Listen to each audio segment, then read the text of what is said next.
Breaking. Waghale 2 acre ऊस जळून खाक.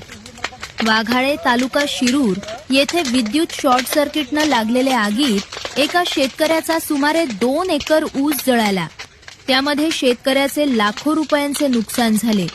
याबाबत शेतकऱ्यांनी दिलेल्या माहितीनुसार वाघाळे गावातील शेतकरी गणेश बबन गावडे गट क्रमांक 101/1 पाण्याच्या कॅनल नजीक आज दुपारच्या सुमारास विद्युत खांबावर झालेल्या शॉर्ट सर्किटमुळे आगीचे गोळे ऊसात पडले. त्यामुळे ऊसाला आग लागली. आगीची तीव्रता जास्त असल्यानं आग विझवणं मुश्किल झाले. संबंधित ठिकाणी ऊसाच्या क्षेत्रामध्ये उच्च दाबाच्या विद्युत खांबावर कटआउट जंप बसवलेला आहे. आज दुपारच्या सुमारास 2 ते 3 वेळा लाईट गेल्यानं या ठिकाणी स्पार्किंग झाले. आगीचे गोळे खाली पडल्यानं गणेश गावडे यांच्या ऊसाला आग लागली. या आगीत त्यांचे मोठे नुकसान झाले. महावितरणचे दुर्लक्ष झाल्यानं ही आग लागल्याचं शेतकऱ्यांनी सांगितले. भरारी न्यूज वृत्तसेवा.